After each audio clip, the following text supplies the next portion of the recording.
નમસ્કાર દર્શક મિત્રો, લાઈવ 24માં હું છું જ્યોતિષાચાર્ય ડૉક્ટર હસમુખ પ્રજાપતિ। તો આવો ગણેશ વાણીમાં આપનું હાર્દિક સ્વાગત છે।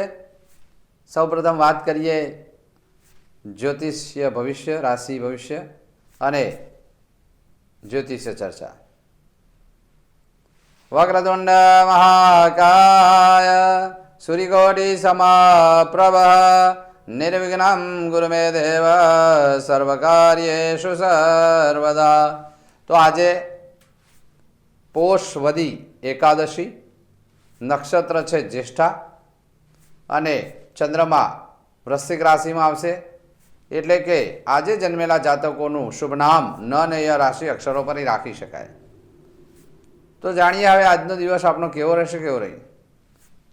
આજનો દિવસ મેષ રાશિ માટે, મેષ રાશિના જાતકો માટે આજના દિવસે ક્યાંક ને ક્યાંક ગૂઢ જ્ઞાનમાં રુચિ વધે, જૂના કાર્યો સફળ થતા લાગે, ઉઘરાણી મળતી લાગે અને ખાસ કરીને હરસમસા જેવી બીમારી હોય તો સાચવવું જરૂરી છે। તો આજે તમારે શું કરવું, શું ના કરવું? આજે તમારે ખાસ કરીને ઓમ ગંગ ગણપતયે નમઃ આ મંત્રનો ભાવપૂર્વક જાપ કરવાથી દિવસ તમારો શુભ રહે। વાત કરીએ હવે વૃષભ રાશિ। વૃષભ રાશિના જાતકો માટે આજના દિવસે જેમ જેમ દિવસ પસાર થાય તેમ તેમ ખાસ કરીને આનંદ ઉત્સાહ રહે, વૈવાહિક વાતચીત હોય તો આગળ વધે, જાહેર જીવનમાં માન સન્માન મળે અને ભાગીદારીમાં લાભ થતો જાય। તો આજે તમારે શું કરવું, શું ના કરવું? આજે તમારે ખાસ કરીને ઓમ નમો ભગવતે વાસુદેવાય આ મંત્રનો જાપ કરવાથી દિવસ તમારો શુભ રહે। વાત કરીએ હવે મિથુન રાશિ। મિથુન રાશિના જાતકો માટે આજના દિવસે જેમ જેમ દિવસ પસાર થાય તેમ તેમ ખાસ કરીને આરોગ્ય બાબતે સાવચેતી રાખવી, ક્યાંક કફ, શરદી જેવા, કબજિયાત જેવા દર્દોથી સાચવવું અને કાર્યોમાં આરોહ અવરોહ વચ્ચે દિવસ પસાર થતો લાગે। તો આજે તમારે શું કરવું, શું ના કરવું? આજે તમારે ખાસ કરીને હરિઓમ તત્સત જય ગુરુદત્ત આ મંત્રનો ભાવપૂર્વક 21 વાર જાપ કરવાથી દિવસ તમારો શુભ રહે। વાત કરીએ હવે કર્ક રાશિ।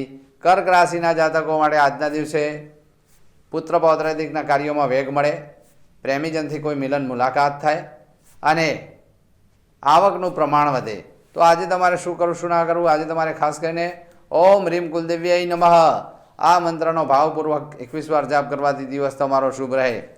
વાત કરીએ હવે સિંહ રાશિ। સિંહ રાશિના જાતકો માટે આજના દિવસે ખાસ કરીને સુખાકારી વધતી લાગે, મકાન વાહનના પ્રશ્નો આગળ ધપતા લાગે અને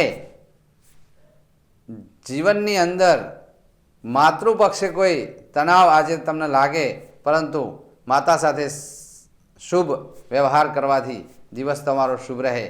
વાત કરીએ હવે કન્યા રાશિ। કન્યા રાશિના જાતકો માટે આજના દિવસે જેમ જેમ દિવસ પસાર થાય તેમ તેમ જોમ જુસ્સો વધતો લાગે, પરાક્રમથી કરેલા કાર્યોમાં સફળતા મળતી લાગે અને ટૂંકી મુસાફરીના યોગો બને। તો આજે તમારે શું કરવું, શું ના કરવું? આજે તમારે ખાસ કરીને હરિઓમ તત્સત જય ગુરુદત્ત આ મંત્રનો ભાવપૂર્વક 21 વાર જાપ કરવાથી દિવસ તમારો શુભ રહે। વાત કરીએ હવે જ્યોતિષીય ચર્ચા। જ્યોતિષીય ચર્ચામાં દર્શક મિત્રો, ધન યોગ ક્યારે, ધનની પ્રાપ્તિ કેવી રીતે થાય? તો જન્મ કુંડળીમાં ખાસ કરીને લગ્નેશ કેટલો બળવાન છે એના કરતાં વિશેષ ધન ભુવન એટલે કે બીજો ભાવ કેટલો બળવાન છે, બીજા ભાવનો સ્વામી ભાગ્યમાં છે, બીજા ભાવનો સ્વામી સ્વગ્રહી છે, બીજા ભાવનો સ્વામી કર્મસ્થાનમાં છે, બીજા ભાવનો સ્વામી ત્રિકોણમાં છે, ભાગ્ય ભાવનો સ્વામી બીજા ભાવમાં છે અને ભાગ્ય ભાવને બીજા ભાવનો સ્વામી બીજા સ્થાનનો સ્વામી જોવે છે। તો ધનયોગ વિશેષ બને છે,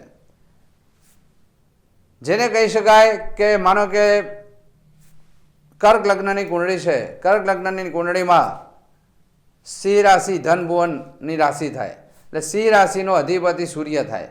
હવે સૂર્ય ભાગ્યમાં હોય અને ભાગ્યનો માલિક ધન ભુવનમાં હોય, કર્મસ્થાનમાં પડ્યો હોય અથવા તો સ્વગ્રહી હોય તો અઢળક ધનના યોગ બને છે સાથે સાથે લગ્નેશ એટલે કે ચંદ્રમાં પણ જો ધનેશ સાથે સંબંધ ધરાવતો હોય, અથવા તો પછી કર્મેશ જે મંગળ છે એ મંગળ જો સ્વગ્રહી બનતો હોય તો રૂચક મહાપુરુષનો નારામનો રાજયોગ પણ બને છે, અને એની સાથે ધન ભુવનના જો સંબંધ હોય તો એ ખૂબ જ અઢળક ધનમાં રાચે છે. ધન ભુવનનો અધિપતિ અશુભ થઈને બેઠો હોય, ધન ભુવનનો અધિપતિ 4, 6, 8મા સ્થાન કે 12મા સ્થાનમાં હોય અને અશુભ ગ્રહોની દ્રષ્ટિ હોય તો ક્યાંક ને ક્યાંક પરિસ્થિતિઓ વિપરીત થતી હોય છે. કેમદ્રુમ નામનો યોગ થયેલો હોય, ધન ભુવનમાં પૈસા આવે, વ્યક્તિ ટોપ ઉપર જઈ અને નીચે પટકાતો હોય છે. તો ધન ભુવનને મજબૂત નથી તો મજબૂત કરવું કેવી રીતે? તો ખાસ કરીને ધન ભુવનના ઉપાય, ભાગ્ય ભુવનના ઉપાય કેવી રીતે કરવા એ આવતા એપિસોડમાં જણાવીશું. પરંતુ સાથે સાથે કોઈ પણ જાતની તમારી જન્મકુંડળીની અંદર કોઈ એવા દોષ પડેલા હોય તો અવશ્ય, જેને કહી શકાય કે તરણા ઓઠે ડુંગર, ક્યાંક તમારું ભાગ્ય રાહ જોઈને બેઠું હોય તો એના માટે સંપર્ક કરો. અમે તમને બતાવીશું કે ધન ભુવન કેવી રીતે મજબૂત થાય, પૈસો લક્ષ્મી કેવી રીતે મળે. વાત કરીએ હવે તુલા રાશિ. તુલા રાશિના જાતકો માટે ખાસ કરીને આજના દિવસે આર્થિક સદ્ધરતા વધતી લાગે, સાથે સાથે કોઈ પારિવારિક શુભ સમાચાર મળતા લાગે, અને દાઢ ગળાના દર્દોથી સાવધ રહેવું. તો આજે તમારે શું કરવું, શું ના કરવું? આજે તમારે ખાસ કરીને ઓમ રીમ સરસ્વત્યય નમઃ આ મંત્રનો ભાવપૂર્વક 21 વાર જાપ કરવાથી દિવસ તમારો શુભ રહે. વાત કરીએ હવે વૃશ્ચિક રાશિ. વૃશ્ચિક રાશિના જાતકો માટે આજના દિવસે આનંદ ઉત્સાહ રહે, પતિ પત્નીના સંબંધોમાં મધુરતા આવતી જણાય અને રોમેન્ટિક મૂડ રહે. તો આજે તમારે શું કરવું, શું ના કરવું? આજે તમારે ખાસ કરીને ઓમ નમો નારાયણાય આ મંત્રનો ભાવપૂર્વક 21 વાર જાપ કરવાથી દિવસ તમારો શુભ રહે. વાત કરીએ હવે ધનુરાશિ. ધનુરાશિના જાતકો માટે આજના દિવસે ખાસ કરીને બહાર જવાના યોગ બને, કોઈ ખોટા ખર્ચ ના થાય તેની કાળજી રાખવી, કોર્ટ કચેરીના કાર્યોથી સાવધ રહેવું.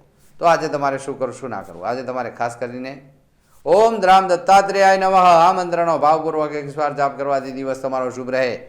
વાત કરીએ હવે મકર રાશિ. મકર રાશિના જાતકો માટે આજના દિવસે સામાજિક લાભ મળતો લાગે, મિત્ર ક્ષેત્રમાં ફાયદો રહે અને ક્યાંક ને ક્યાંક આકસ્મિક ધન લાભ મળી શકે.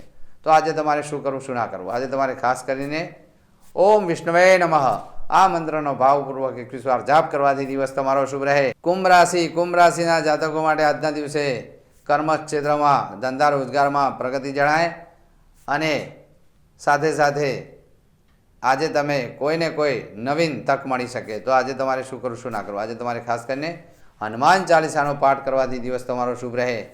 વાત કરીએ હવે મીન રાશિ. મીન રાશિના જાતકો માટે ભાગ્ય વૃદ્ધિ થતી લાગે, યાત્રા પ્રવાસનું આયોજન થાય, વિદેશના કોઈ યોગ બની શકે. તો આજે તમારે શું કરવું, શું ના કરવું? આજે તમારે ખાસ કરીને ઓમ એમ ક્લીમ નમઃ આ મંત્રનો ભાવપૂર્વક જાપ કરવાથી દિવસ તમારો શુભ રહે. વાત કરીએ હવે વિજય મુહૂર્ત. વિજય મુહૂર્તમાં બપોરના 12:38 થી બપોરના 12:54 સુધી વિજય મુહૂર્ત રહે. વિજય મુહૂર્તમાં શુભ કાર્યો કરવા, શુભ મુહૂર્ત કરવા ઉત્તમ રહે. દરેકનો દિવસ શુભ રહે એવી શુભકામના સાથે હું જ્યોતિષાચાર્ય લાઈવ 24 માંથી રજા લઉં છું. નમસ્કાર દર્શક મિત્રો.